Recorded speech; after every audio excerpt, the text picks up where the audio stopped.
राम राम राम सर्वेभ्यः सुप्रभातम्। आदौ मङ्गलं कुर्मः। नमस्ते महोदय, सुप्रभातम्। गुरुरेव गतिर्गुरुमेव भजे, गुरुनैव सहास्मि नमो गुरवे। न गुरोः परमं शिशुरस्मि गुरोः, मतिरस्ति गुरौ मम पाहि गुरो। हार्दं स्वागतम्। आदौ वयं ब्रह्मस्तवः इत्यस्य कण्ठपाठाभ्यासं कुर्मः। ये वक्तुमिच्छन्ति हस्तम् उत्तोलयन्तु। सन्ध्या भगिनी। हरि ओं भगिनी। हरि ओम्। हा, पाठयामि, अनुवदतु द्विवारम्। अस्तु भगिनी। तस्मिन् विप्रकृताः काले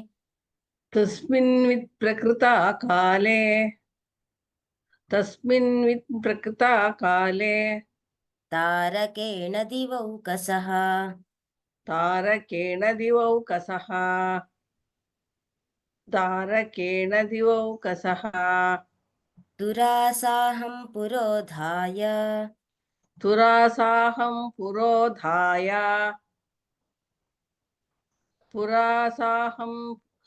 तुरासाहं पुरोधाय धाम स्वायम्भुवं ययुः धामस्वायम्भुवं युयुः धामस्वायम्भुवं युयुः ययुः। ययुः। धन्यवादः भगिनी। धन्यवादः भगिनी। अग्रे अमिता भार्गव भगिनी। तेषामाविरभूत् Brahma तेषामाविरभूत् Brahma तेषामाविरभूत् Brahma परिम्लानमुखश्रियाम् परिम्लानमुखश्रियाम् सरसां सुप्तपद्मानां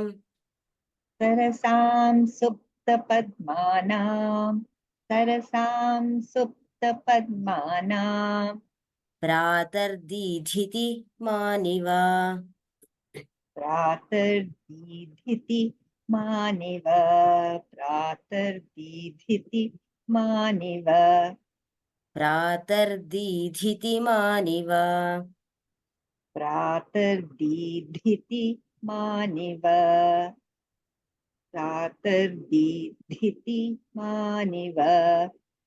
You can say it together भगिनी। प्रातर्दीधिति मानिव प्रातर्दीधिति मानिव प्रातर्दीधिति मानिव। धन्यवादाः।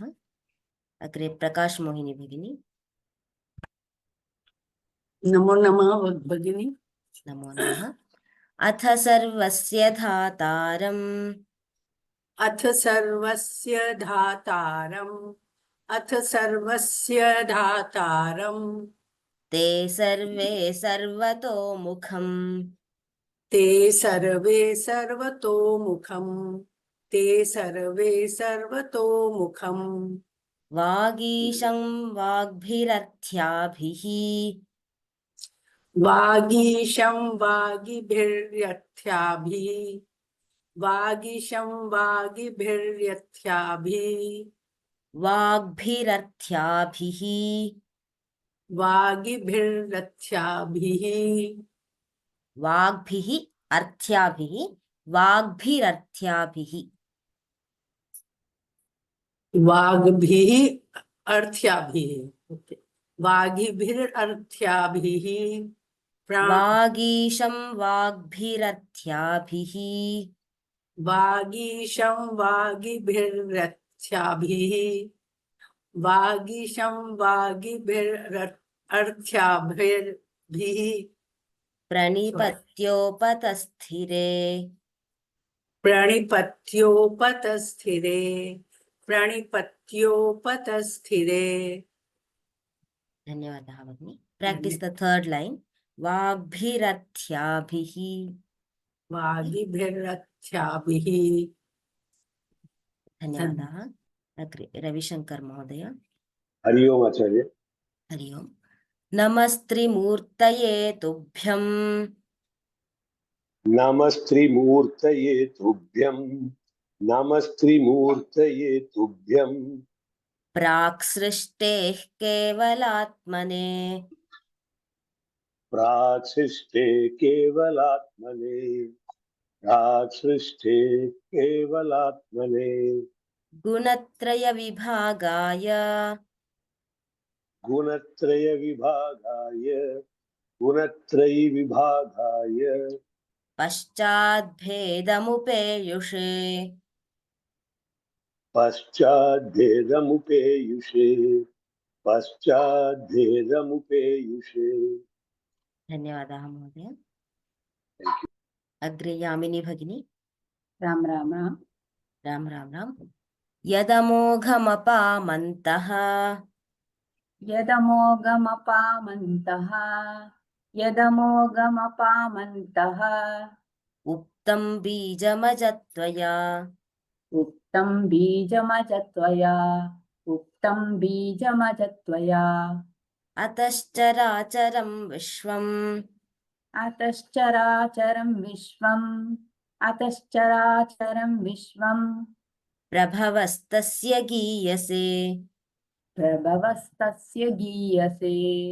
प्रभवस्तस्य गीयसे धन्यवादाः भगिनी। धन्यवादाः भगिनी। अग्रे नलिनी भगिनी। नमस्ते भगिनी। नमस्ते। क्षम्यतां तिसृभिस्त्वमवस्थाभिः तिसृभिस्तव what was that? I will split it first. तिसृभिः त्वम् अवस्थाभिः तिसृभिस्त्वम् अवस्थाभिः तिसृभिस्त्वम् अवस्थाभिः महिमानमुदीरयन् महिमानमुदीरयन् प्रलयस्थितिसर्गाणां प्रलयस्थितिसर्गाणाम् एकः कारणताङ्गतः एकः कारणतां गतः धन्यवादः। धन्यवादाः। अग्रे पद्मावती भगिनी। राम राम राम राम राम राम। स्त्रीपुंसावात्मभागौ ते स्त्रीपुंसावात्मभागौ ते भिन्नमूर्तेस्तिसृक्षया भिन्नमूर्तेस्तिसृक्षया प्रसूतिभाजः सर्गस्य प्रसूतिभाजः सर्वस्य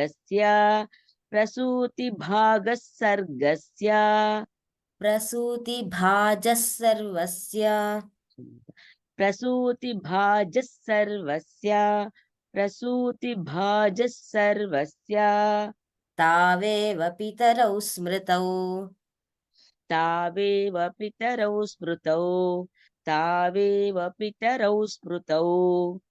धन्यवादः भगिनी। श्रीनिवासन महोदय। राम राम राम राम राम।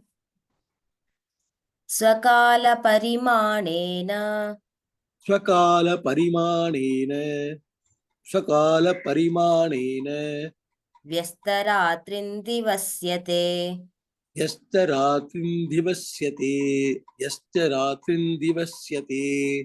यौ तु स्वप्नावबोधौ तौ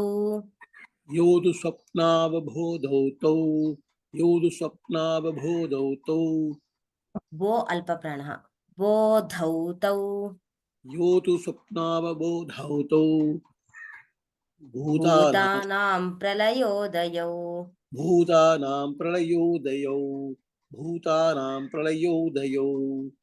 धन्यवादः महोदय। धन्यवादः। अग्रे जयराम महोदय।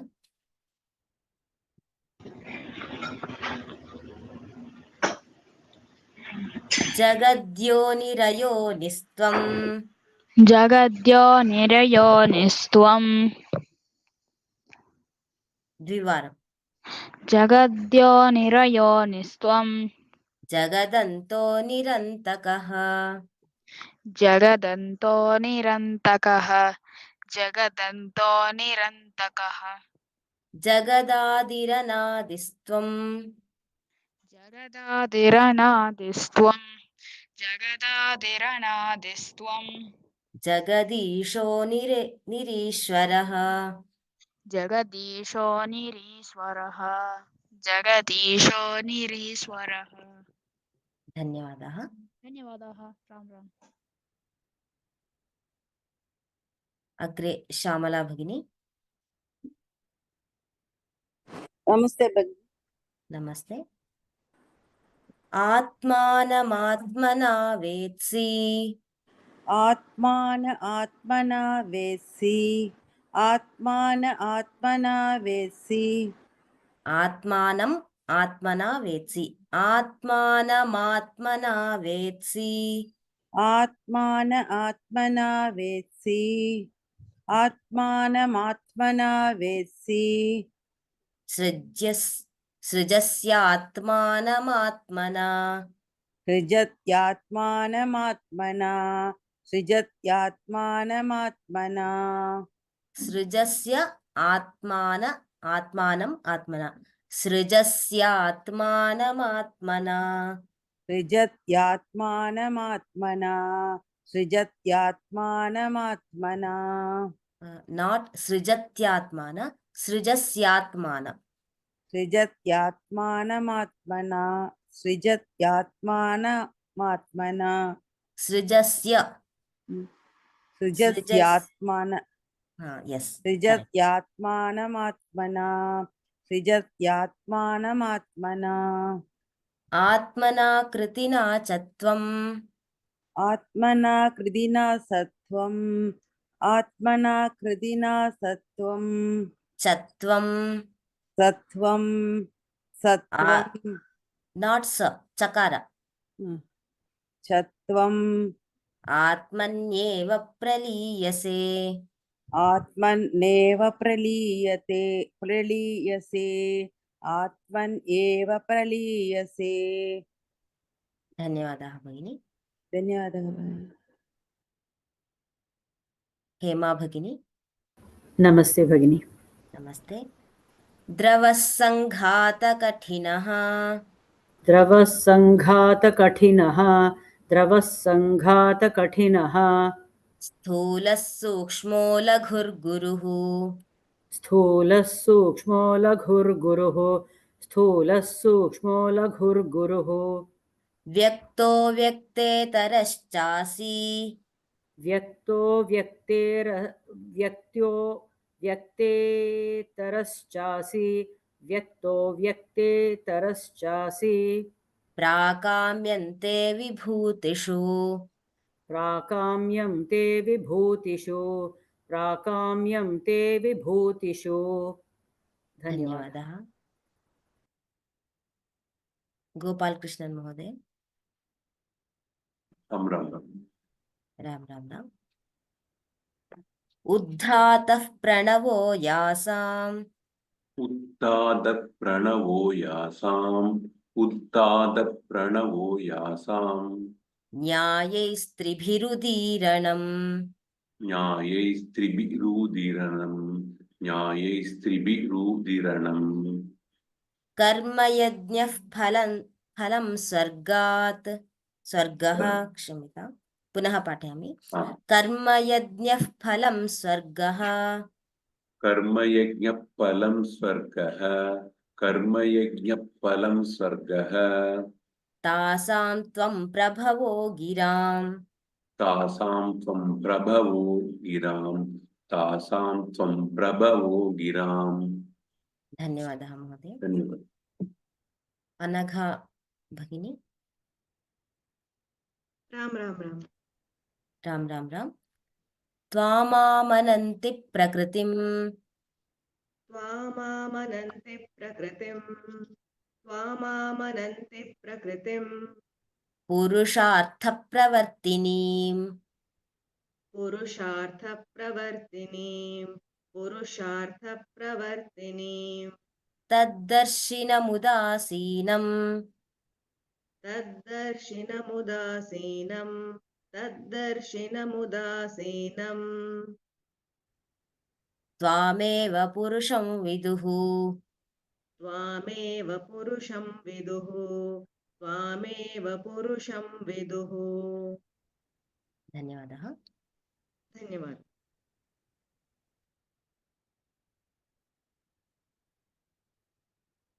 पवित्रा भगिनी, पार्वती भगिनी क्षम्यताम्। हरि ओं भगिनि। हरि ओम्। त्वं पितॄणामपि पिता त्वं पितॄणामपि पिता त्वं पितॄणामपि पिता देवानामपि देवता देवानामपि देवता देवानामपि देवता परतोऽपि परश्चासि परतोऽपि परश्चासि परतोऽपि परश्चासि विधाता वेधसामपि विधाता वेधसामपि विधाता वेधसामपि। धन्यवादः भगिनि। PS कृष्णन् महोदय। नमो नमः भगिनी। नमो नमः।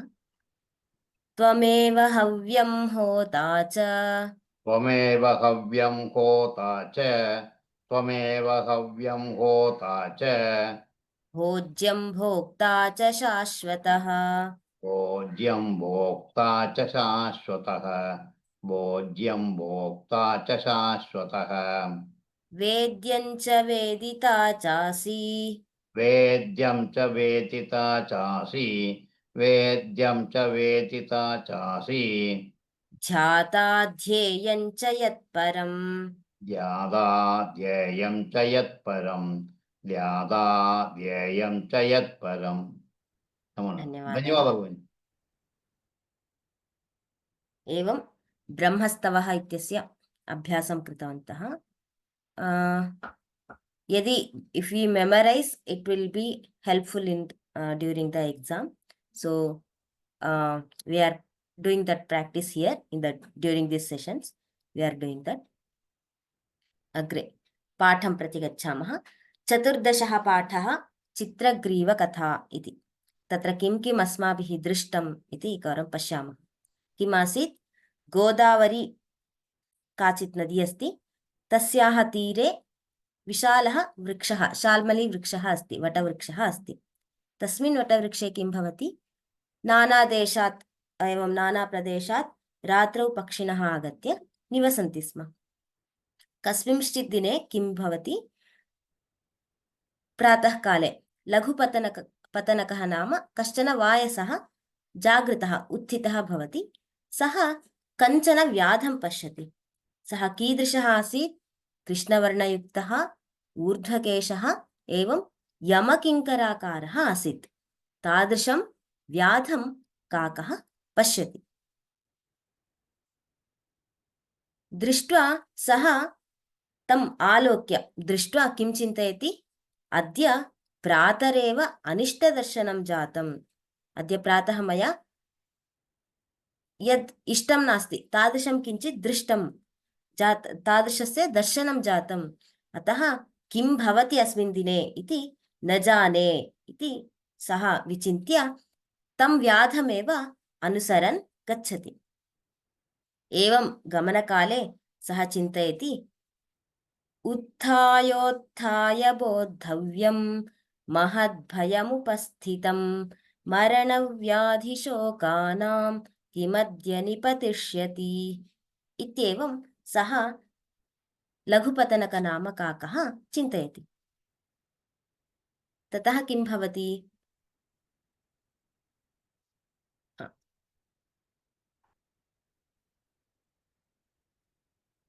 ततः सः व्याधः किञ्चित् कार्यं कुर्वन् भवति। कीदृशं कार्यम् इति चेत् सः तण्डुलकणान्, रैस् ग्रेन्स् तण्डुलकणान् विकीर्य भूमौ संस्थाप्य जालं प्रसारयति। जालं प्रसार्य किं करोति? तत्रैव समीपे कुत्रचित् स्वात्मानं गोपयित्वा सः तिष्ठति। तस्मिन् समये किं भवति, आकाशे कपोतराजः, कपोतराजस्य नाम चित्रग्रीवा इति, सः सपरिवारः, परिवारेण सह आकाशे उड्डयन् तण्डुलकणान् पश्यति। दृष्ट्वा किं वदति सः, ततः सः किं वदति, ये तण्डुलकणान् दृष्ट्वा खादितुम् इच्छावन्तः भवन्ति, खादितुम् येषाम् इच्छा आसीत्, तादृशान् कपोतान् प्रति वदति, पश्यन्तु अयं निर्जनप्रदेशः अस्ति, एतद्वनं निर्जनम् अस्ति, तत्र तण्डुलकणानां कथं तत्र सम्भवः शक्यते, तण्डुलकणाः कथं तत्र भवितुं शक्यन्ते, अतः अत्र अहं शुभं किमपि अहं न पश्यामि, अतः सम्यक् विचिन्त्य भवन्तः यत्किमपि कार्यं कुर्वन्ति चेत् सम्यक् विचिन्त्य you have to take a step इति सः कपोतराजः अन्यान् ये तण्डुलकणान् खादितुम् इच्छां वहन्तः आसन् तादृशान् कपोतान् सः सूचयति। यतोहि किमर्थं वदन् अस्मि इत्युक्ते, कपोतराजः वदति, सुजीर्णमन्नं सुविचक्षणः सुतः सुशासिता स्त्री नृपतिः सुसेवितः सुचिन्त्य चोक्तं सुविचार्य यत्कृतं सुदीर्घकालेऽपि न याति विक्रियाम् इति सः वदति। किमर्थमिति चेत्, यत्किमपि कार्यम् अस्माभिः क्रियते चेत् तत् कथं भवेत् इति इत्युक्ते तस्य दीर्घकालानन्तरमपि विकारत्वं तस्य न स्यात्। तर्हि तत्र उदाहरणानि ददाति सः, कीदृशानि इति चेत्, सुजीर्णम् अन्नं, सुविचक्षणः बुद्धिमान् पुत्रः, एवमेव सम्यग् रीत्या शासिता नारी, समीचीनतया शुश्रूषितः राजा, एवमेव सम्यक् विचिन्त्य उक्तं वाक्यम्, एवमेव सम्यक् रीत्या प्लानिंग कृत्वा इत्यादिकं कृत्वा यत् कार्यं क्रियते, एतादृशानि सः कारणानि उक्त्वा, एतानि यत्र एतादृशं विचारादिकं कृत्वा अस्माभिः क्रियते, कार्यं क्रियते, अथवा एतादृशाः जनानां स्वभावः इत्यपि स्वीकर्तुं शक्नुमः। दीर्घकालानन्तरमपि विकारत्वं न प्राप्नोति इति कपोतराजः अन्यान् सूचयति। अतः कार्यं यदा भवन्तः स्वीकर्तुम् इच्छन्ति, तत्र सावधानेन अग्रिमं स्टेप् स्वीकुर्वन्तु इति सः वदति। ततः अग्रे किं भवति इति अस्माभिः द्रष्टव्यम्। अस्य व्याकरणांशं पश्यामः। सुजीर्णम् अन्नम् उभयमपि अकारान्त नपुंसकलिङ्गः, द्वितीया विभक्ति एकवचनं। सुविचक्षणः सुतः, सुतस्यैव विशेषणं भवति सुविचक्षणः इति। अकारान्तः पुल्लिङ्गः, प्रथमा विभक्ति एकवचनं। सुशासिता नारी इत्यस्य विशेषणम्, अतः सुशासिता इति आकारः अस्ति, आकारान्त स्त्रीलिङ्गः, प्रथमा विभक्ति एकवचनं। नारी इति ईकारः, ईकारान्त स्त्रीलिङ्गः, प्रथमा विभक्ति एकवचनं। नृपतिः, तत्र नृपतिः इति पूर्वं पतिशब्दं पठितवन्तः, तद्वदेव इकारान्तः पुल्लिङ्गः, प्रथमा विभक्ति एकवचनं। सुसेवितः, नृपतिः इत्यस्य विशेषणं सुसेवितः इति। अत्र पुल्लिङ्गे अकारान्तः पुल्लिङ्गः, प्रथमा विभक्ति एकवचनं। सुचिन्त्य, सु इति उपसर्गः, चिन्त धातुः, ल्यबन्ताव्ययम्। च अपि न, एतानि सर्वाणि अपि अव्ययानि। उक्तं, वचपरिभाषणे धातोः त प्रत्यये सति उक्तम् इति भवति। अत्र लिङ्गभेदः अस्ति, उक्तः, उक्ता, उक्तम् इति। अत्र वचनम् उक्तम् इत्यत्र अन्वयः। सुविचार्य, अत्रापि सु वि इति उपसर्गः, चर् धातुः, ल्यप् प्रत्ययः। यत् इति दकारान्तः नपुंसकलिङ्गः, द्वितीयाविभक्ति एकवचनं। कृतम् इत्यत्र कृ धातुः, करोति इति यत् क्रियापदमस्ति तत्र कृ धातुः त प्रत्यये सति कृतं कृत इति भवति। तत्र पुल्लिङ्गे चेत् कृतं कृतः, कृता स्त्रीलिङ्गे, कृतम् इति नपुंसकलिङ्गे। अत्र कार्यं कृतम् इत्यत्र अन्वयः। अकारान्तः नपुंसकलिङ्गः, द्वितीयाविभक्ति एकवचनं। सुदीर्घकाले, सुदीर्घकालशब्दः, अकारान्तः पुल्लिङ्गः, सप्तमी एकवचनं। याति, या प्रापणे धातुः, परस्मैपदम् इदं। लट्लकारे याति यातः यान्ति इति भवति, प्रथमपुरुष एकवचनं। विक्रियां, विक्रियाशब्दः, आकारान्तस्त्रीलिङ्गः, द्वितीयाविभक्ति एकवचनम्। एवम् अस्य श्लोकस्य व्याकरणविशेषाः सन्ति। अग्रे किं भवति इति पश्यामः।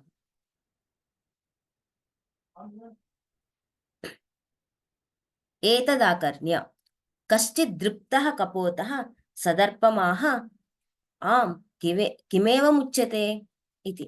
After hearing this, after hearing Chitragriva, the Kapota Raja's words, one of the Kapota who is very arrogant or egoistic pigeon says, why it is uttered like this? Kim ho kimevam uchyate iti atra saha vadati. Kim iti vadati? दर्पेण युक्तः कपोतः किं वदति? वृद्धानां वचनं ग्राह्यम् आपत्काले ह्युपस्थिते सर्वत्रैवं विचारेण भोजनेऽप्यप्रवर्तनम् इति वदति। अयं कश्चन यंग पिजन सदर्पेण सः एवं वदति। कपोतस्यैव विशेषणं दृप्तः इति। दृप्तः अहंकारेण युक्तः, दृप्त इत्यत्र। अत्र पदविभागं पश्यामः। वृद्धानां वचनं ग्राह्यम् आपत्काले हि उपस्थिते सर्वत्र एवं विचारेण भोजने अपि अप्रवर्तनम् इति। अत्र सन्धयः अपि सन्ति। सन्धीन् भवन्तः अन्विष्य एकत्र लिस्ट् कुर्वन्तु। अन्वयः कथम् इति पश्यामः। वृद्धानां वचनम् आपत्काले उपस्थिते हि ग्राह्यम् सर्वत्र एवं विचारेण भोजने अपि अप्रवर्तनम् इति कः वदति? दृप्तः, अहंकारेण युक्तः अथवा एरोगेंट यः कपोतः अस्ति सः वदति। अस्य अन्वयार्थं पश्यामः। वृद्धानां, वृद्धानां ज्येष्ठानां,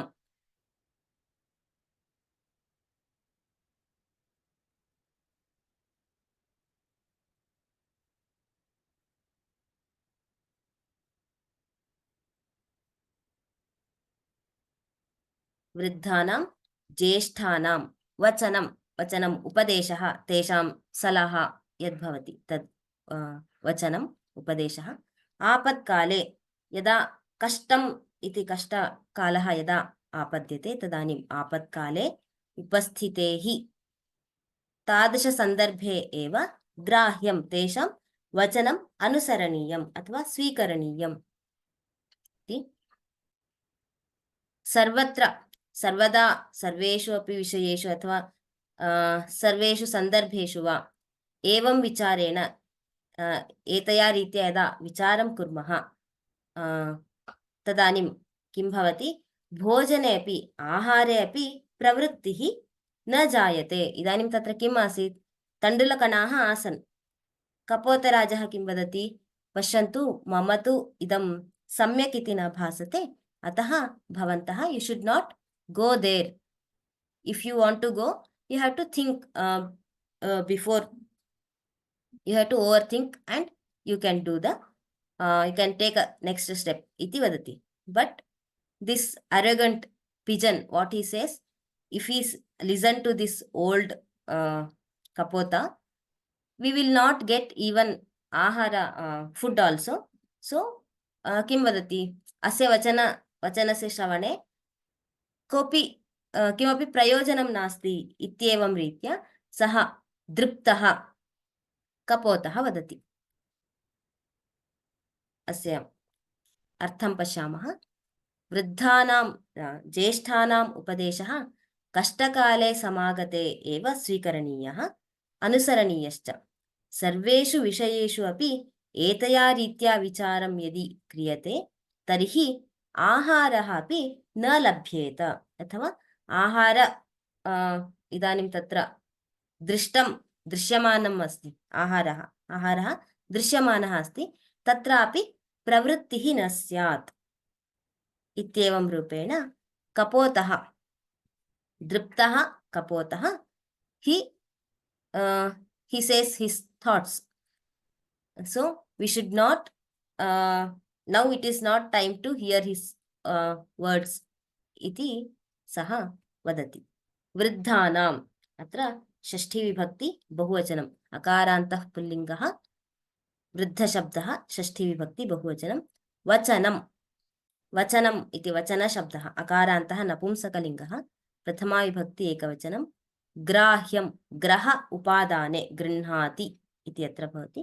ग्रह उपादाने धातुः ण्यत् इति प्रत्ययः भवति। प्रत्ययविषये अग्रिमासु कक्षासु वयं ज्ञास्यामः। सद्यः अस्य परिचयः भवतु। ण्यत् इति प्रत्ययः भवति, तदानीं ग्राह्यम् इति भवति।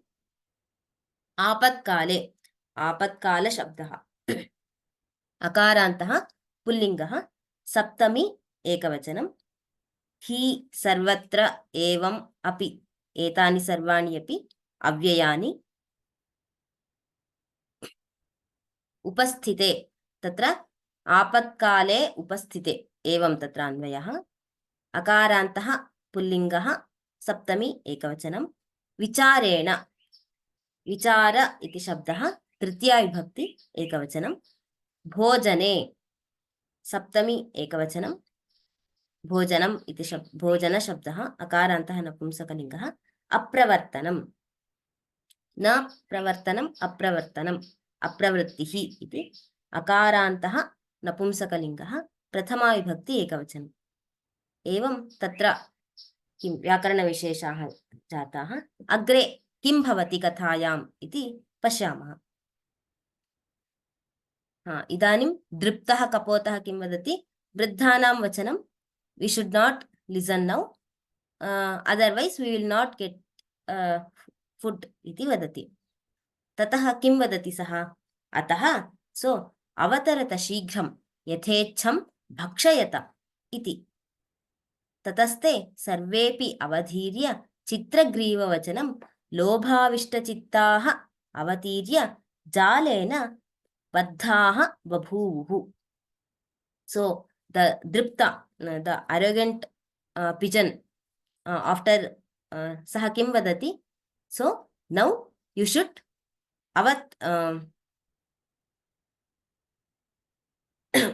now you have to avatarata shighram you have to come down and or go down. Avatarata iti asti. You have to go down and you can eat as much as you wish. You can have the grains iti saha vadati. Tataste sarvepi. After that, after hearing that arrogant pigeon's words, tataste sarvepi avadhirya chitragrivavachanam avadhirya. They all have neglected the chitragriva's words. Lobhavishtachittaha avatirya. कीदृशाः आसन् कपोताः? लोभाविष्टाः आसन्। लोभाविष्टाः नाम being greedy इति अर्थः। लोभाविष्टचित्ताः अवतीर्य after they came down and जालेन बद्धाः बभूवुः। किं जाताः? जालेन they all were caught in the net. ततो यस्य वचनात् तत्र अवतीर्णाः तथा पाशबद्धाश्च तं सर्वे ninditum arabhanta. So when they caught in the net, then all the pigeons, those who came down and those who were greedy to eat the grains, all those came down, and after being caught in the net, they all ninditum, they all were blaming who said come down and you can eat as much as you wish, who told that tam sarve ninditum arabhanta. They were starting they started blaming that bird. निन्दनम् आरम्भं कुर्वन्ति. अत्र अवतरत इत्यस्य व्याकरणं विशेषं पश्यामः चेत् अव इति उपसर्गः तृधातुः, अवतरत तृधातुः अवतरति इति लट्लकारे भवति. अवतरत इति तु लोट्लकारे मध्यमपुरुष बहुवचनम् अवतरत इति भवति. शीघ्रम् इति तु क्रियाविशेषणं. यथेच्छम्, इच्छाम् अनतिक्रम्य इति यथेच्छम् इति भवति. भक्षयत, भक्षधातुः, भक्षधातुः निजन्ते भक्षयति इति लट्लकारे भवति. अत्र भक्षयत इति लोट्लकारे मध्यमपुरुष बहुवचनम्. इति अव्ययम्. ततः अव्ययम्. ते दकारान्तः पुल्लिङ्गः, प्रथमा विभक्ति बहुवचनम्. सर्वे, सर्वशब्दः, सर्वः सर्वौ सर्वे इति भवति. प्रथमा विभक्ति बहुवचनम्. अपि अव्ययम्. अवधीर्य, अव इति उपसर्गः धृधातुः, धृधातुः तदानीं ल्यप् प्रत्ययः भवति. ल्यबन्ताव्ययम् इदं. चित्रग्रीववचनं, प्रथमा विभक्ति वचनशब्दः, प्रथमा विभक्ति एकवचनं. लोभाविष्टचित्ताः, यद्यपि चित्तम् इति नपुंसकलिङ्गे अस्ति, but here it is a विशेषण फॉर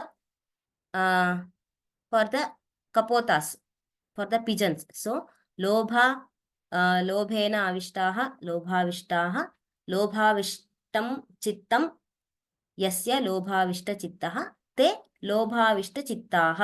एवं तत्र समासः अपि अस्ति, समस्तपदमिदं.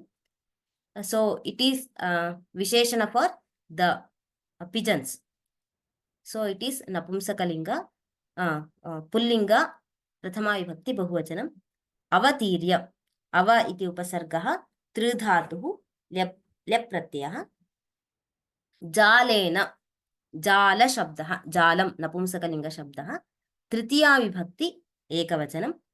Baddhaah, baddhaah. So लोभाविष्टचित्ताः बद्धाः, those are all विशेषणास् for the kapotas. So बद्धाः प्रथमा विभक्ति बहुवचनं. बभूवुः, बभूवुः इत्यत्र भूधातुः, भूधातुः लिट्लकारे बभूव, बभूवतुः, बभूवुः इत्येवं तत्र रूपाणि भवन्ति. बभूवुः इति लिट्लकारः प्रथमपुरुष बहुवचनं. ततः अव्ययम्. यस्य, यत् शब्दः पुल्लिङ्गे यः यौ ये इति भवति. अत्र यस्य इत्यत्र षष्ठी एकवचनं. वचनात् पञ्चमी एकवचनं. तत्र अव्ययम्. अवतीर्णाः, तृधातुः अत्र अव उपसर्गः तृधातुः क्त प्रत्यये अवतीर्ण इति भवति. अवतीर्णाः इति प्रथमा विभक्ति बहुवचनं. तथा अव्ययम्. पाशबद्धाः प्रथमा विभक्ति बहुवचनं. च अव्ययम्. तं दकारान्तः पुल्लिङ्गः, दकारान्तः पुल्लिङ्गः द्वितीया एकवचनं. तं कपोतम् इत्यत्र अन्वयः. सर्वे प्रथमा बहुवचनं. निन्दितुम्, अत्र निन्दधातुः, गतवर्गे वयं निन्दधातोः रूपाणि दृष्टवन्तः. तस्य यदा तुमुन् प्रत्ययः भवति तदानीं निन्दितुम् इति भवति. आरभन्त, आङ् इति उपसर्गः रभधातुः. लङ्लकारे प्रथमपुरुष बहुवचनम् आरभन्त इति भवति, यतः इति अव्ययम्। एवम् अत्र प्रत्येकं पदस्य विशेषाः सन्ति। So will go next. इदानीं जाले बद्धाः सन्ति कपोताः, ये तण्डुलकणखादने उत्सुकाः सन्तः अधः आगत्य तण्डुलकणान् खादितुम् अधः अवतीर्य आगत्य तत्र जाले बद्धाः सन्ति, ते इदानीं कथयन्तः सन्ति। किम् इति? न गणस्याग्रतो गच्छेत् सिद्धे कार्ये समं फलं, यदि कार्यविपत्तिः स्यात् मुखरस्तत्र हन्यते। किम्? आदौ पदविभागं पश्यामः। न गणस्य अग्रतः गच्छेत् सिद्धे कार्ये समं फलं, यदि कार्यविपत्तिः स्यात् मुखरः तत्र हन्यते इत्येवं पदविभागः भवति। अन्वयः: गणस्य अग्रतः न गच्छेत् सिद्धे कार्ये समं फलं, यदि कार्यविपत्तिः स्यात् मुखरः तत्र हन्यते। गणस्य अग्रतः अग्रेसरः भूत्वा न गच्छेत्, यदि कार्यं सिद्ध्यति, सिद्ध्यति नाम सफलं भवति, तदानीं तस्य फलं सर्वेषामपि भवति।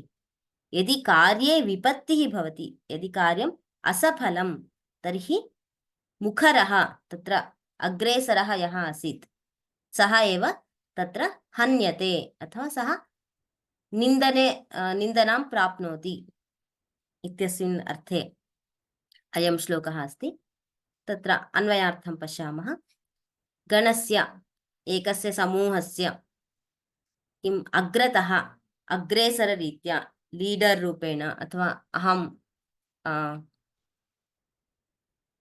अहमेव गणं निर्वहामि इति तेन रीत्या अग्रतः न गच्छेत्, गमनं न कुर्यात्, we should not go. सिद्धे कार्ये, if the work is fruitful, then phalam samam phalam. So all the included in all the team members will share the fruit equally. कार्यं यदि सफलं भवति, तदानीं तस्य फलं सर्वेषां समानरीत्या भवति।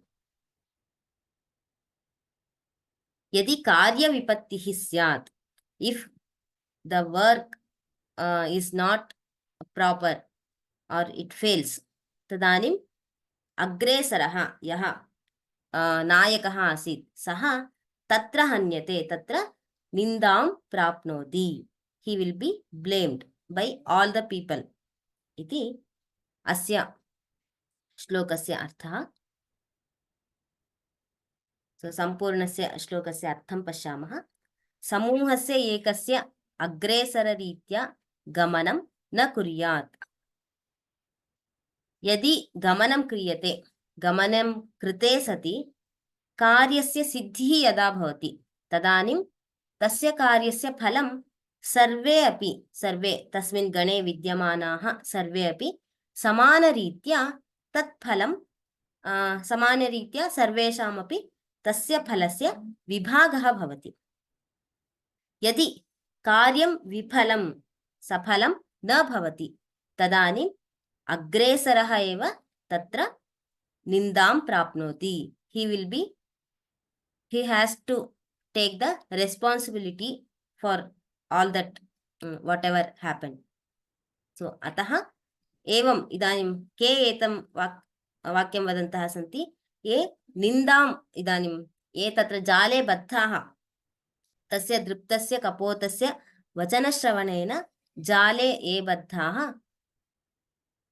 ते कपोताः इदानीं तं निन्दां कुर्वन्तः सन्ति। अस्य व्याकरणांशं पश्यामः। न अग्रतः, यदि एतानि सर्वाणि अपि अव्ययानि, गणस्य अकारान्तः पुल्लिङ्गः, षष्ठी विभक्ति एकवचनं, गच्छेत् गम् धातुः परस्मैपदं विधिलिङ्गलकारः प्रथमपुरुष एकवचनं, सिद्धे कार्ये सप्तमी एकवचनं, समं फलम् अत्र द्वितीयाविभक्ति एकवचनम्, अकारान्तः पुल्लिङ्गः, कार्यविपत्तिः, विपत्तिः इति स्त्रीलिङ्गशब्दः,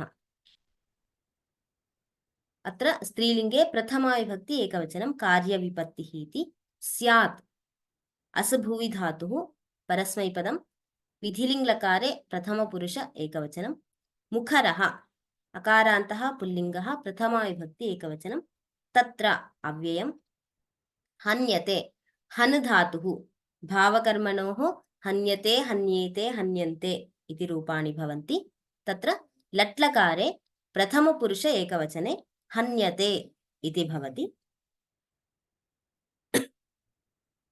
सो इदानीं किं भवति, सर्वे अपि all the kapotas, those who came down and caught in the net, all they are blaming the one who said come down and we can have as much as we want, you want grains we can have, who said that, tam idanim sarve nindam kurvantah santi. So after having heard the blame, Chitragriva says, tam nindam shrutva Chitragrivaha uvacha. Chitragriva, the Kapota Raja, says, na asya ninda kartavya. He should not blamed. Nindaya prakrite kim prayojanam. So now you are blaming. It is not, you should not blame. Now there is no any useful or prayojanam kimapi nasti, because you all are caught in the net. Vipatkale dhairyam avalambya pratikarascha chintyatam. Idanim kashtam samayatam asti, kashtam agatam asti. Tarhi asmabhihi kim karaniyam? Asmabhihi pariharaha. Pariharaha katham itaha asmabhihi bahihi gantum shaknumaha. Tadrisham परिहारम अस्माभिः चिन्तनीयं, कथं धैर्यं संप्राप्य, धैर्येण अस्माभिः परिहारः चिन्त्यः. We have to take courage at this difficulty time and we have to think the solution for this इति कपोतराजः वदति. So ताम निन्दां द्वितीया विभक्ति एकवचनं, श्रुत्वा श्रुधातुः त्वा प्रत्ययः श्रुत्वा इति भवति. चित्रग्रीवः अकारान्तः पुल्लिङ्गः प्रथमा विभक्ति एकवचनं. उवाच, उवाच इति ब्रूयि धातुः, ब्रूयि धातुः लिट्लकार प्रथमपुरुष एकवचनं, उवाच इति भवति. न अव्ययम्. अस्य, अस्य इति तु इदं शब्दः षष्ठी विभक्ति एकवचनं. निन्दा, निन्दा इति स्त्रीलिङ्गे प्रथमा विभक्ति एकवचनं. कर्तव्या, अत्र कर्तव्या इति कुत्र अन्वयः? निन्दायाः कृते अन्वयः, अतः प्रथमा विभक्ति एकवचनं. कर्तव्या इति स्त्रीलिङ्गे, पुल्लिङ्गे चेत् कर्तव्यः इति भवति. निन्दया, निन्दया तृतीया विभक्ति एकवचनं. प्रकृते सम्प्रति इत्यस्मिन् अर्थे. किं प्रयोजनम्, उभयमपि प्रथमा विभक्ति एकवचनं नपुंसकलिङ्गे. विपत्काले सप्तमी एकवचनं. धैर्यं द्वितीया एकवचनं. अवलम्ब्य, अव इति उपसर्गः, लम्ब धातुः, ल्यप् प्रत्ययः. प्रतीकारः, प्रतीकारः मीन्स् सॉल्यूशन, परिहारः इति अर्थः. सो प्रथमा विभक्ति एकवचनं. चिन्त्यतां, चिन्त्यतां चिति धातुः चिन्तयति इति निजन्ते भवति. चिन्तयति, चिन्तयतः, चिन्तयन्ति इति निजन्तरूपाणि भवन्ति. तत्र चिन्त्यताम् इति चिन्त्यतां भावकर्मणोः, भावकर्मणोः तत्र लोट् लकारः प्रथमपुरुष एकवचनं भवति. चिन्त्यताम् इति. यतः इति अव्ययम्. यतः बिकास् इति सः वदति. यतः किं वदति? चित्रग्रीवः एतं वाक्यं वदति. किमिति?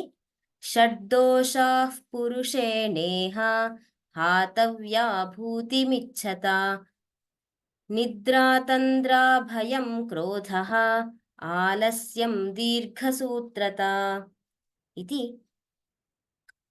कपोतराजः चित्रग्रीवा नाम कपोतः एतं वाक्यं वदति। अत्र पदविभागं पश्यामः। षट् दोषाः पुरुषेण इह हातव्याः भूतिम् इच्छता निद्रा तन्द्रा भयं क्रोधः आलस्यं दीर्घसूत्रता इति पदविभागः। तत्र अन्वयं पश्यामः। अन्वयः एवमस्ति। भूतिमिच्छता पुरुषेण इह षड्दोषाः हातव्याः।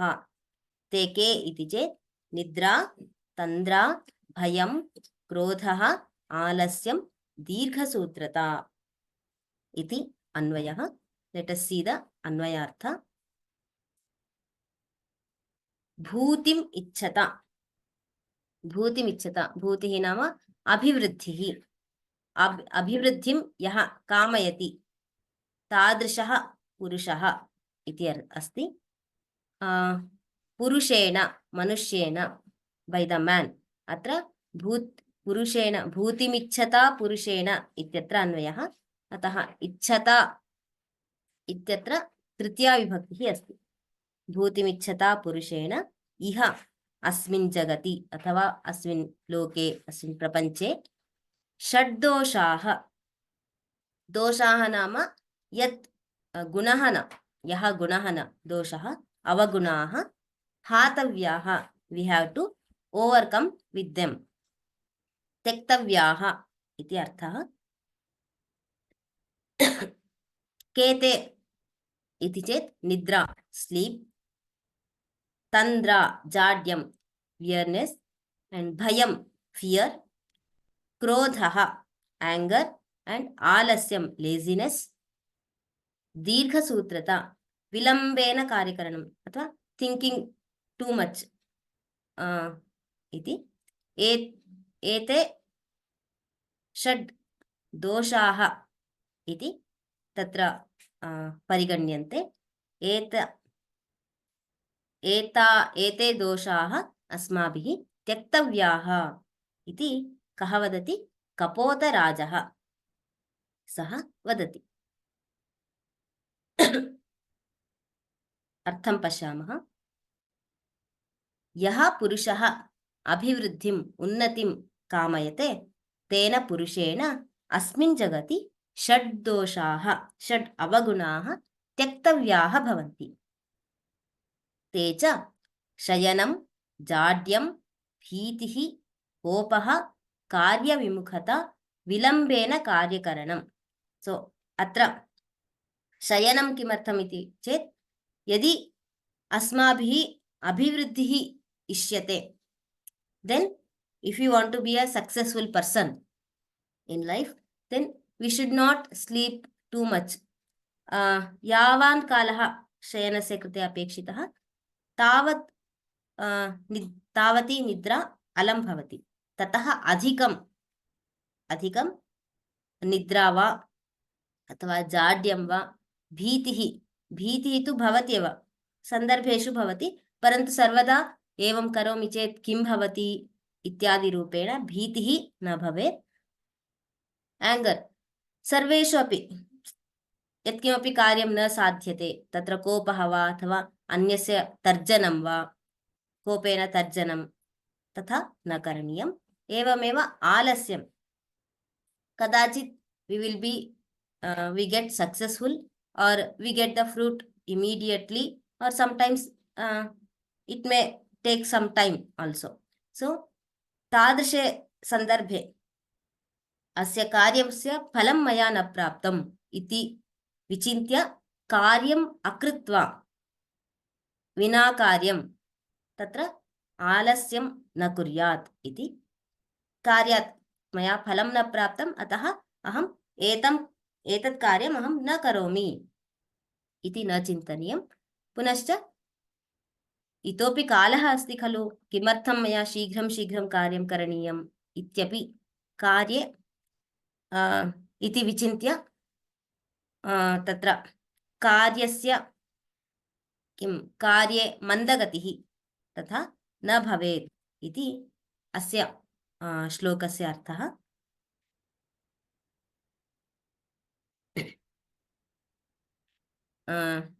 शकारान्तः षट् इत्यत्र शकारान्तः पुल्लिङ्गः शश् इति शब्दः अयं नित्यबहुवचनान्तः। सो till 1 2 3 4 till 1 to 4 we have linga vedas. After that all the shabdas, all the sankhya shabdas will be in bahuvachana form only. So here it is prathama vibhakti bahuvachanam. Doshaha akarantah pullingah prathama vibhakti bahuvachanam. Purushena tritiya vibhakti ekavachanam. Iha avyayam. भूतिम इकारान्तः भूतिः इति शब्द भूतिः इति यथा मतिः मति मतयः मति शब्दवत् इकारान्तः स्त्रीलिङ्गः द्वितीया विभक्ति एकवचनम्। इच्छता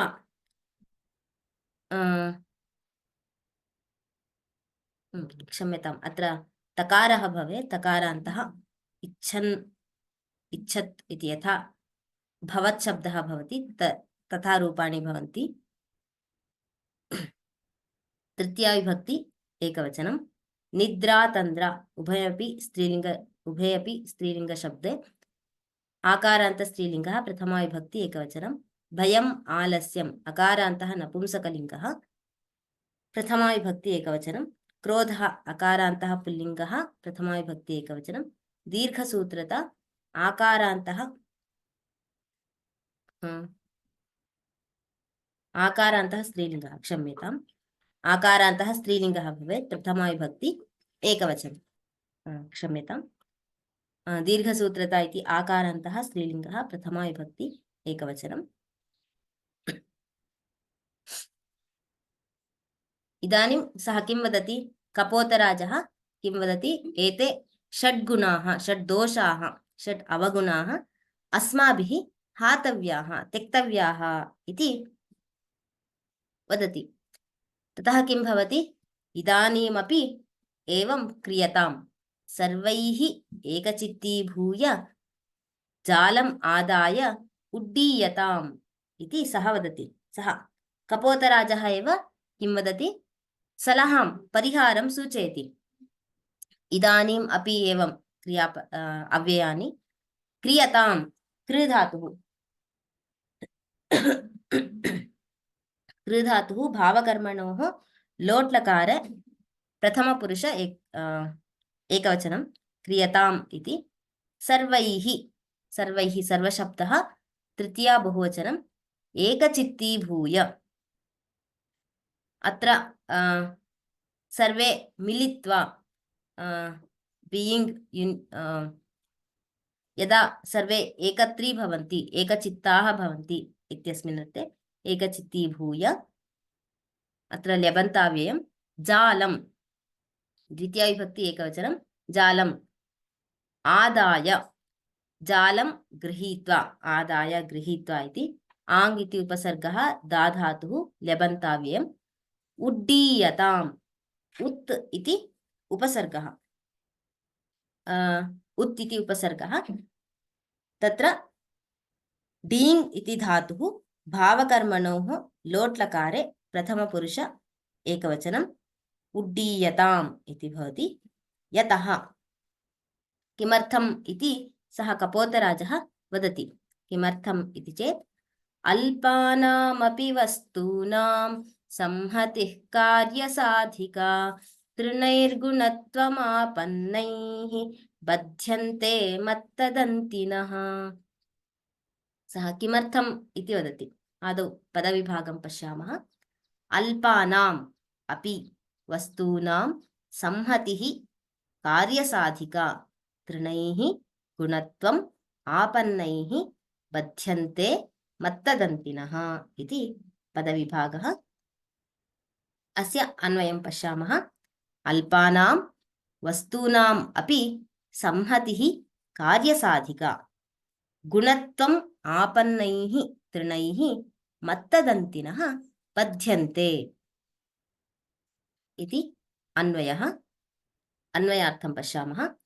अल्पानां लघूनां वस्तूनाम् अपि सामग्रीणाम् अपि संहतिः ऐक्यं बीइंग यूनिटी कार्यसाधिका कार्यसाफल्ये प्रयोजनं भवति। गुणत्वम् आपन्नैः यदा एकत्री भवामः एकत्र तिष्ठामः तदा गुणत्वम् आपन्नैः एवं रूपेण तत्र उदाहरणं दीयते। किं कस्य उदाहरणम् इति चेत् तृणस्य उदाहरणं दीयते।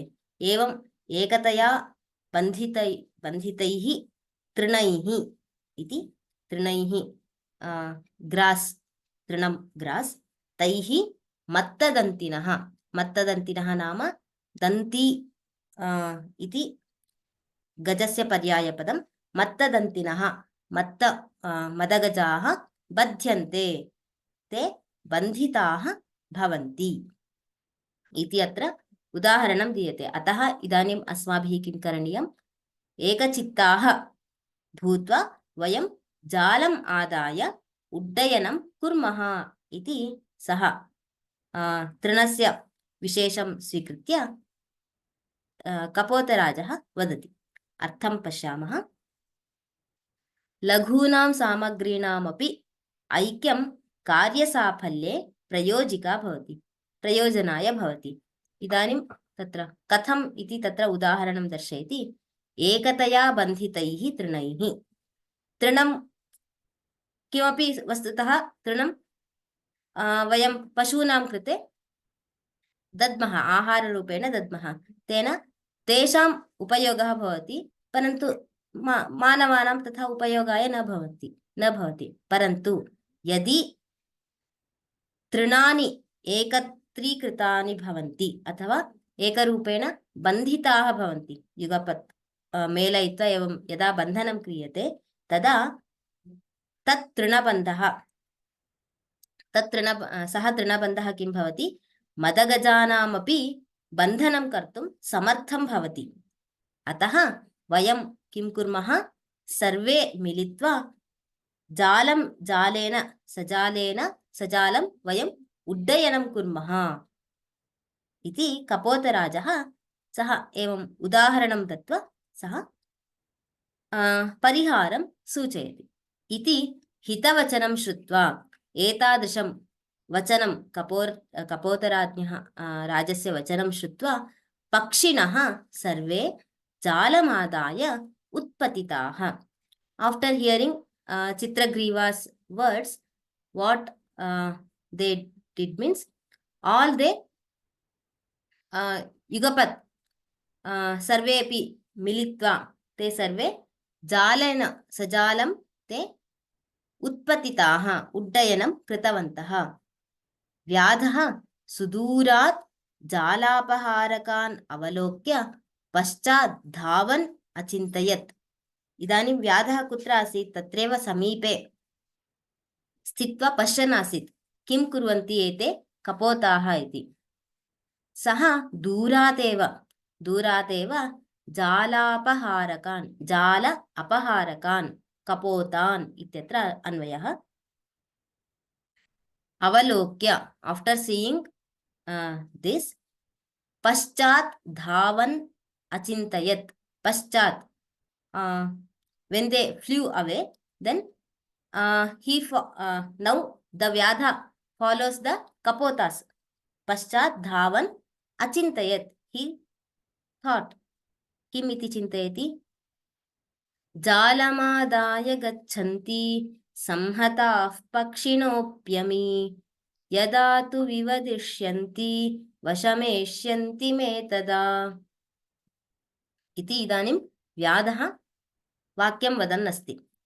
आदौ पदविभागं पश्यामः। जालम् आदाय गच्छन्ति संहताः पक्षिणः अमी यदा तु विवदिष्यन्ति वशम् एष्यन्ति मे तदा। अन्वयः अमी संहताः पक्षिणः। इदानीं पक्षिणः तेषां कृते अमी संहताः इति विशेषणं। संहताः नाम युगपत् भूताः इति संहताः इत्यस्य अर्थः जालम् आदाय जालं स्वीकृत्य गच्छन्ति यदा तु विवदिष्यन्ति तदा मे वशम् एष्यन्ति इति व्याधः एतं वाक्यं वदति अस्य अन्वयार्थं पश्यामः अमि एते संहताः एकीभूताः पक्षिणः खगाः विहङ्गमाः पूर्वं पर्यायपदानि अस्माभिः दृष्टानि we can use any one synonym from there खगाः जालमादाय जालं स्वीकृत्य जालं नीत्वा गच्छन्ति अत्र पक्षिणः कथं गच्छन्ति आकाशे डयनं कुर्वन्ति डयनं तेषां किं कार्यम् उड्डयन्ति फ्लैಯಿಂಗ್ उड्डयन्ति यदा तु विवदिष्यन्ति यदा परस्परं कलहं कुर्वन्ति विवादं कलहं कुर्वन्ति तदा मे मम मे इति अस्मत् शब्दे तत्र रूपद्वयं दृष्टवन्तः तदा मे वशम् एष्यन्ति यदा एतेषु एव इदानीं तु उड्डयनं कृत्वा गच्छन्तः सन्ति परन्तु यदा तेषु एव कलहः भवति तदानीं पुनः किं कुर्वन्ति मम वशमेव आगच्छन्ति इति व्याधः चिन्तयति सम्पूर्णम् अर्थं पश्यामः यदा एकीभूताः खगाः जालं नीत्वा उड्डयन्ति तदा ते परस्परं कलहं करिष्यन्ति यदा परस्परं ते कलहं करिष्यन्ति तदा ते मम वशमेव आगच्छन्ति इति व्याधः चिन्तयति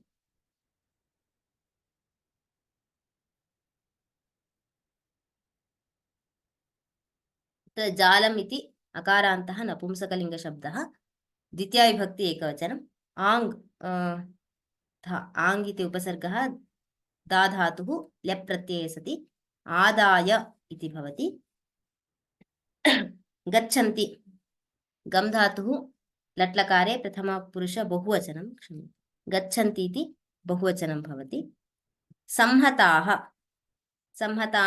अकारान्तः पुल्लिङ्गः अत्र पक्षिणां कृते किमस्ति विशेषणम् अस्ति अतः अकारान्तः पुल्लिङ्गः संहतशब्दः प्रथमाविभक्ति बहुवचनं पक्षिणः पक्षिन् शब्दः नकारान्तः पुल्लिङ्गः प्रथमाविभक्ति बहुवचनं पक्षी पक्षिणौ पक्षिणः इति रूपाणि भवन्ति अपि तु यदा तदा इत्यादीनि अव्ययानि अमि इति सकारान्तः अदस् शब्दः पुल्लिङ्गे प्रथमाविभक्ति बहुवचनं विवदिष्यन्ति वि इति उपसर्गः वद् धातुः परस्मैपदं लृट्लकारे प्रथमपुरुष बहुवचनं विवदिष्यन्ति इति भवति वशम् अकारान्तः पुल्लिङ्गः द्वितीयाविभक्ति एकवचनं एष्यन्ति इनुगतौ धातुः अत्र इनुगतौ धातुः परस्मैपदं लृट्लकारे प्रथमपुरुष बहुवचनं मे इति तकारान्तः अस्मत् शब्दः त्रिलिङ्गे अपि प्रयोगः अस्ति मे इति षष्ठी विभक्ति एकवचनम् इत्येवम् अस्य श्लोकस्य किं व्याकरणविशेषान् वयं दृष्टवन्तः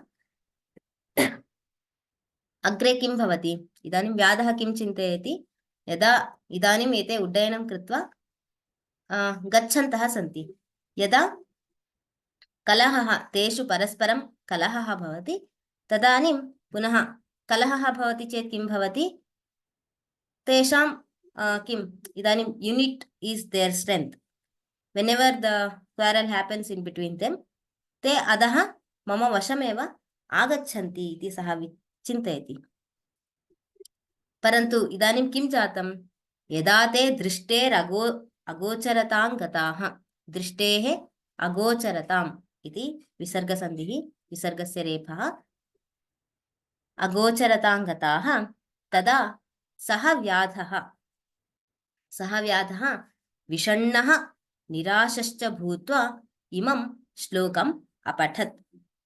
किं जातमत्र? सः किं चिन्तितान्? कलहः भवति चेत् ते स्वयं मम वशम् आगच्छन्ति इति चिन्तितान्.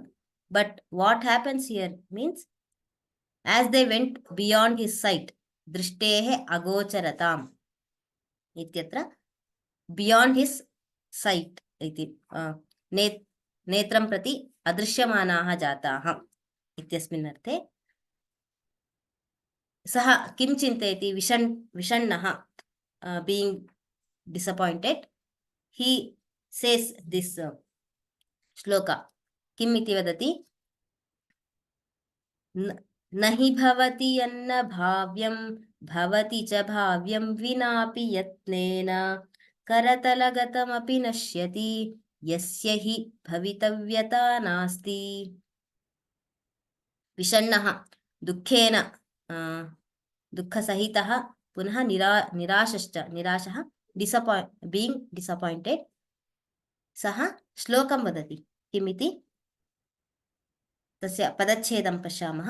न हि भवति यत् न भाव्यं भवति च भाव्यं विना अपि यत्नेन करतलगतम् अपि नश्यति यस्य हि भवितव्यता न अस्ति इति पदविभागः।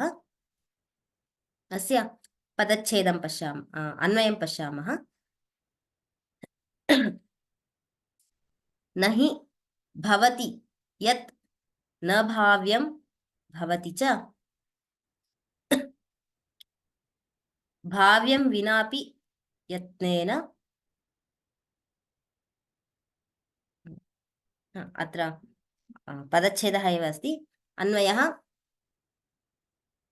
यत् भाव्यं न भवति, यत् यत्नेन विनापि भाव्यं भवति।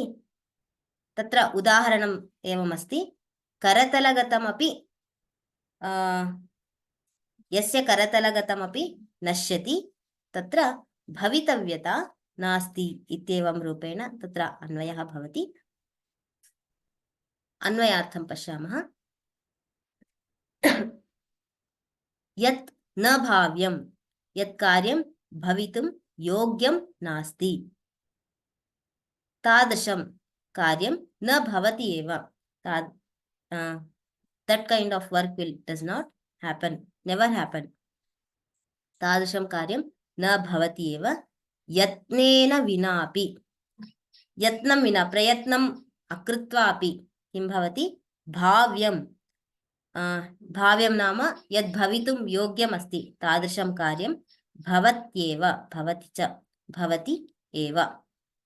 यस्य भवितव्यता नास्ति, यस्य कार्यस्य एवं भवेत् इति न भवति, तादृशं करतलमपि, करतलगतमपि नश्यति। तादृशं प्राप्तं, हस्ताग्रे प्राप्तम् अथवा लघु विना प्रयत्नेन अपि क्रियमाणं कार्यमपि किं भवति? नाशं प्राप्नोति। तादृशं कार्यं नाशं भवति इति अर्थः। अत्र सम्पूर्णम् अर्थं पश्यामः। यत् कार्यं भवितुं योग्यं नास्ति तादृशं कार्यं भवितुं नार्हति, न भवति। प्रयत्नं विनापि, प्रयत्नं विनापि कदाचित् यत्किमपि कार्यं क्रियते चेत् तस्य कार्यस्य योग्यता प्राप्यते अथवा तादृशं कार्यं भवति एव। यस्य कार्यस्य भवितव्यं, भवितव्यम् इत्यत्र किम्? एवं भवितुं योग्यं भवति, भवितुं योग्यं तादृश फलम् अत्र भवति इति अस्ति। यस्य कार्यस्य भवितव्यं नास्ति, इदम् अग्रे न भवति, तादृशं करतलगतं हस्ताग्रे प्राप्तं चेदपि तत् कार्यं सफलं न भवति, तस्य कार्यस्य योग्यता नास्ति। कथं ज्ञायते? हस्तगतमपि सः हस्तगतमपि कार्यं तस्य नाशं भवति इत्येवम् अत्र उक्तमस्ति। अत्र सामान्यतया कः अर्थः इति चेत् यस्य इदानीं यत् प्रयत्नं विना अपि कार्यम् इदानीम् एतत् कार्यं भवेत् इति अस्ति चेत् प्रयत्नं विना अपि तत् कार्यं साधयितुं शक्नुमः। परन्तु कानिचन कार्याणि भवन्ति यत्नं कृत्वापि तत्र लाभः न भवति अथवा तस्य कार्यस्य सफलता न भवति। तादृशं कार्यं किं यावद्वा प्रयत्नं कुर्मः चेदपि तस्य फलं वयं न प्राप्नुमः, कार्यस्य सिद्धिः न भवति। अतः तादृशं कार्यं किं भवति, हस्तगतं चेदपि तत्र तादृशकार्यस्य नाशः भवति इति एवं सामान्य अर्थः अत्र अस्ति। अत्र किं जातं, सः पूर्वं व्याधः चिन्तितवान् मम वशम् आगच्छन्ति इति, परन्तु यदा ते दृष्टिपथं न आयाताः तदानीं सः अत्र मया एवं चिन्तितं परन्तु तस्य भवितव्यं मम वशं प्रति आगमनं तादृशभवितव्यं नास्ति इति सः चिन्तयति। ततः किं भवति, ततस्ते सर्वेपि वने स्थितस्य मूषकराज्यस्य आप्तसुहृदः समीपमागत्य पाशान् मुक्ताः स्वं स्वं नीडं प्रविष्टाः। किं भवति, ततः after when the kapotas went with the net, after that they came near their closest friend who Mushaka Raja, Mushakah rat, tasya samipam agachanti.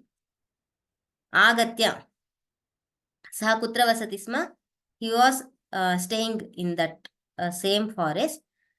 Tatra tasya suhridaha means mitram, friend iti artha. Tasya samipam agachanti. Tada kim bhavati, यदा मूषकस्य समीपम् आगच्छन्ति, मूषकः किं करोति, सर्वं जालं सः स्वदन्तैः निष्कासयति। तदा ते सर्वे पक्षिणः पाशात् मुक्ताः भवन्ति। Being revealed by the net, तदा किं कुर्वन्ति, स्वयं स्वस्व नीडं स्वं नीडं प्रविष्टाः। After being relieved, all the birds have gone back to their own nests. Needam nama nest iti arthah. Tatra pravishtaha, tatra gataha iti arthah. Tataha avyayam te sarve akara prathama vibhakti bahuvachanam api avyayam vane saptami ekavachanam sthitasya stha dhatuh त प्रत्ययः अत्र स्थितस्य इत्यत्र षष्ठी एकवचनम्, अत्र मूषकराजस्य इत्यत्र अन्वयः।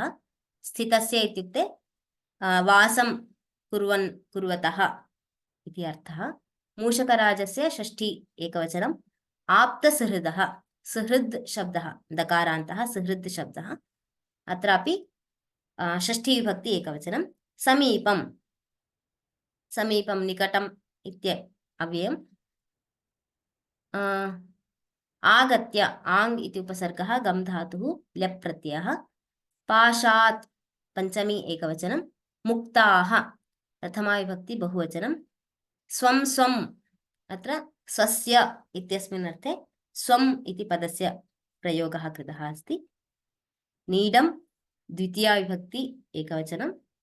प्रविष्टाः, प्र इति उपसर्गः विष प्रवेशने इति धातुः, क्त प्रत्यये सति प्रविष्टाः इति भवति। अत्र प्रथमाविभक्ति बहुवचनम् अत्र प्रविष्टाः इति कुत्र अन्वयः चेत् कपोतानां कृते कपोताः प्रविष्टाः इति अन्वयः एतत् सर्वं सम्यक् निरीक्ष्य लघुपतनकः स्वयमपि मूषकेण सह मैत्रीं सम्पादयितुं दृढं निश्चिकाय आफ्टर सीइंग all these लघुपतनक decided किम् इति लघुपतनकः किम् इति लघुपतनकः अत्र काकः किं चिन्तितवान् स्वयमपि मूषकेण सह मैत्रीं सम्पादयितुं Laghupatanak decided that now I have to do friendship with this rat यतोहि अग्रे कदाचित्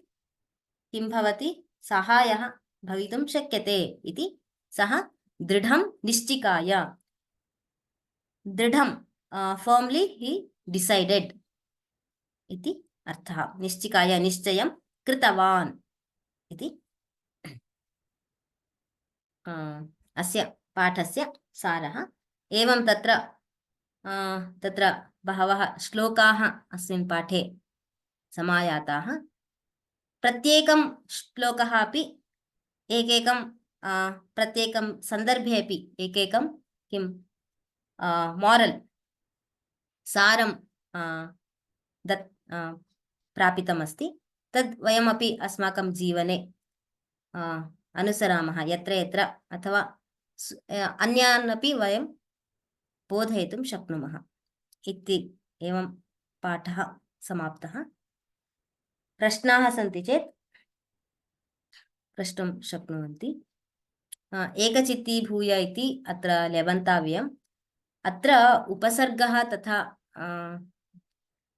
वक्तुं न शक्यते यतोहि इफ् यु अब्सर्व् अङ्गीकृत्य इत्यादि अङ्गीकरोति इत्यादि क्रियापदानि सन्ति तत्र केचन शब्दाः भवन्ति चेत् तत्र लेबन्ताव्ययं भवति अतः अत्र एकचित्तीभूय इति तु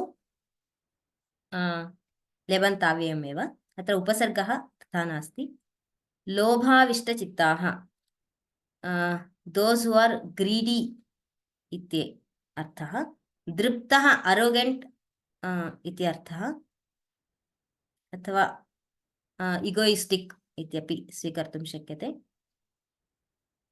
अस्तु विजयकुमार महोदय नमस्ते भगिनी नमस्ते can you tell me this नगण्य साग्रतो गच्छेत सिद्धे कार्ये सवं फलम यदि कार्या विपत्ति स्यात् मुखरस्त्र हन्त्ये second sentence meaning what is this ma'am मुखरस्तत्र हन्यते I mean the English version seems to be slightly different from what you said. Can you go to that slide? Okay, 1 minute.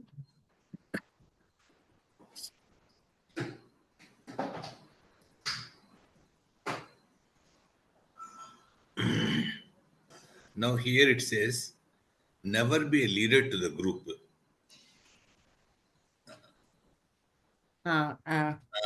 गणस्य प्रमुखः मा भवतु इति किमर्थं अत्र इदानीं सन्दर्भः एवम् अस्ति यत् सः यः दृप्तः कपोतः लीडर् भवति खलु ओके राइट थैंक यू भगिनी थैंक यू धन्यवादः राजारामन् महोदय नमो नमः नमो नमः this is part of the Panchatantra katha आम् सत्यं then this Chitragriva, what is the artha of Chitragriva? चित्रग्रीवा इति कपोतराजस्य नाम अतः चित्रग्रीवा that is correct, but in all this Panchatantra story the name will have some significance, no? That what is the meaning of Chitragriva? So in the last class also as discussed this, so tatra kapotanam tatra kantha bhage ग्रीवा भागं पश्यामः चेत् वर्णयुतं भवति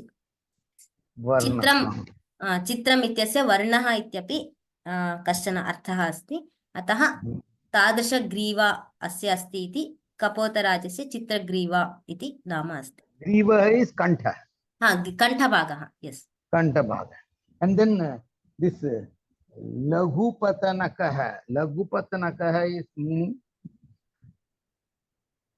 There we have to find Mahodaya. Dhanyavad. Dhanyavadah. Sandhya Bhagini. Hari ओम् भगिनि Namaste. WhatsApp सङ्केत तत्र अस्ति course page मध्ये इति उक्तवती मया न मिलिता भगिनि अन्वेष्टुम् अहं न शक्नोषि कुत्र इति किञ्चित् दर्शयतु Before doubt clarification, you may have received one mail, Bhagini. There also the WhatsApp link is given. Please check that. In the mail, they have mentioned the WhatsApp link. धन्यवादः. धन्यवादः. अन्तिमः प्रश्नः नलिनी भगिनी. Namaste Bhagini. Namaste. Sadarpamaha. How to split that? Sadarpamaha. Sadarpam aha. Sadarpam ityukte?